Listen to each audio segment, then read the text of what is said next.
Hello, everyone. I hope that you're doing well today. Today, we'll be going over this week's price action in regards to index futures, and then I will be introducing precision levels to you guys. I'll be trying to keep it under like 15 minutes so you guys don't have to stress too much or go over, me talking about things that does not involve price action. Okay, so first of all, we got exactly what we wanted this week in regard to NQ and ES. I spoke about Wednesday having a high probability of forming the low of the week for certain asset classes, and I also gave you guys my bias, whereas I wanted this exact thing to happen. I wanted NQ to take out this low and not go below this one. Below this low is the daily gap that I outlined this Sunday. So I did not want price to reach below here, but I wanted it to go below this low. So here was the sweet spot that I was looking for. Also, if you guys realize, every time I talk about a level, there is usually SMT there, right? So SMT divergence is very important, right? This is what validates a key level, right? Whenever price is about to turn around and it's high probability, there is usually SMT divergence, right? So this is exactly what we were looking for. We got it. Price dropped below this low and then made a higher low right here while the ES made a lower low, and then it continued to rally as I wanted it to. Also for ES, we see something similar, but this was the level that we wanted to see it reject from. It dug below it a little bit, trading into this daily fair value gap, right? Still our eyes are on these highs right here, where there's a lot of liquidity. We have today a bullish order block form, this down close candle that dug down into this fair value gap and within this order block, right? This has now become a very high probability order block, right? Because this one has overlapped with this one, so now it's a propulsion block, which if you don't know about, we'll be talking about, don't worry. So this is the reaction that we wanted to see, right? We did wick a little bit below it, but that's fine. You should be waiting for a confirmation like this, and you should be waiting for the right time as well to be trading, which would be right here when price traded down into this fair value gap and this breaker right here. So the next drawn liquidity, in my opinion, is above these highs. Seems very obvious. These highs are too clean, right? Whenever I come here and I talk about price, I expect you guys to take note of the things that I talk about, right? As you can see, we've been pretty accurate so far. Even though the US dollar did go higher than we expected, but that's fine. It's January's price action, and we won't get everything correct in terms of our bias. And plus, we don't trade the US dollar, so that's fine. We just use it for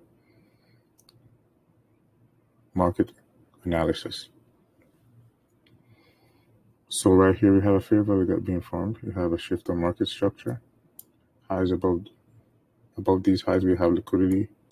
Above these highs, we have a lot of buy-side liquidity, right? So far, so good.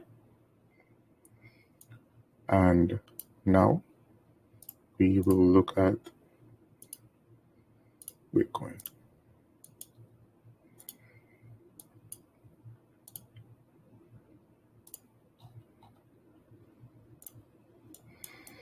So as you guys can see, I remember when price was around here, I was telling you guys I was not bullish on Bitcoin, and this is the reason. We tagged a higher time frame level.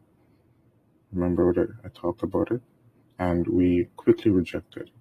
Right around here, I was calling for lower prices, which we did get, and I thought we would return to at least this wick before going lower, but we did not get that. Currently, if you didn't sell somewhere here, it's very low probability you don't want to be doing anything right now in regards to Bitcoin, okay? And now I'll be introducing precision levels to you guys. And before I do this, you will quickly pick up that no one has ever talked about this. It is me blending time and price to get a specific level, right? It took me a lot of time to figure this out. This is how you can find high probability change in the state of deliveries, right? You can find high probability order blocks here. You can find high probability fair value gaps here. Basically, any high probability PD array will form within this level, right? So right here, you can see this is the level that I've highlighted. I'll tell you guys why it is that level very soon. But this is very important, right? As I said before, you need SMT divergence, right? So also SMT, whenever you have one asset class trading into a order block making a higher high, a higher low, whenever you have a asset class that's closely related to another trading into a order block forming a higher low, then obviously the other one will be trading below a liquidity pool, which makes the other one forming a lower low. So this is SMT divergence, okay? You need this. So for this to be valid, whenever I talk about this, you need SMT divergence. Most of you already know what it is. Most of you do not know what it is, right? SMT divergence usually form where there are higher time frame levels present, okay? So you need a higher time frame level for this to form. I won't go out right now because I don't want to make this too long, but you have a 1 hour low right here, which is a higher time frame level, which price dug below, right? This is a 15-minute time frame. You also have a daily fair value gap, which is around here, right? Which price reacted from, right? Sometimes fair value gaps will work as liquidity pools if you have noticed that price will dig below them, right? And then go back above, right? It's the same thing, right? So look at this. You have a higher time frame order block right here. We'll be focusing on NQ whenever I change the charts, right? So we have a high probability order block here. And what do we have here? This is the afternoon session true open, right? So the afternoon session true open in between a higher time frame order block or fair value gap, whatever it may be, after SMT has been formed, right, during the right time, that's where you will find this level right here. During this level, you will have all the entries that you need, right? So now we'll go, this is the exact level right here, but this is the 1 minute time frame. Why are we using the 1 minute time frame? Because this is a 15-minute order block, right? This is where our time frame synchronization comes into place.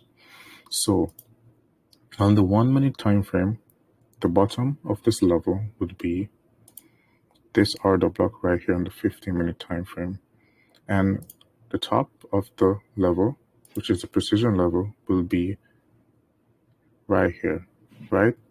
The 1:30 p.m. true open. So as you can see, above here we have time, and below here we have price, right? So we need a higher time frame level, and a true open, right?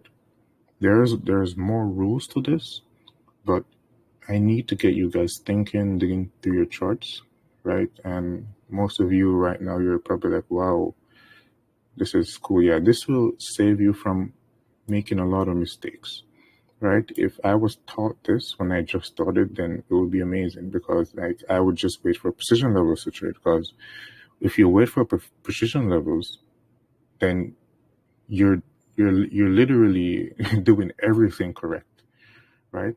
So right here is the 1:30 p.m. true open, and right here is a 15-minute order block. That's what this level is, right? So when price traded below this low and formed this swing low right here, which is this candle, which is lower than the one to the left and the one to the right, we saw price trade higher above this order block. Even when price was once price traded here above this low and traded above the 50% of this order block, then you could enter right there and put your stop here, right? Once price trades above it again, you can still enter again. Price left this right here and traded above this swing high, which is a shift in market structure. This is a breaker right here, the last up close candle before price took the liquidity below this low, right? And then we have a high probability fair value gap right here, which is in line with this breaker, right? As you can see, all of the PD arrays here are reactive. Even when price trades above the precision level and comes back below this low, it still forms a buy, right? This order block right here, it was a buy, right? So this is a precision level, right? It must be the high of the level is a true open and the low is a higher time frame PD array. So this is where you will find all of your change in the state of deliveries, your fair value gap, your breakers, your mitigation blocks, anything that you use to trade will be within this level, right? So going forward, I would like to see you guys just plotting precision levels on your charts. Send it to me, send it into the group so everyone else can see. And yeah, hopefully this wasn't too confusing for you guys. But yes, you'll be able to rewatch it, and I will be shedding more light on this and many other things over the course of this month and the months to come. Hopefully I didn't make it too long or confusing for some of you. I know that some of you have work and, you can't be watching long videos. So, yeah, I will speak to you guys this Sunday, the latest at 6 p.m. Eastern Standard Time. Please don't share this. Have a nice day.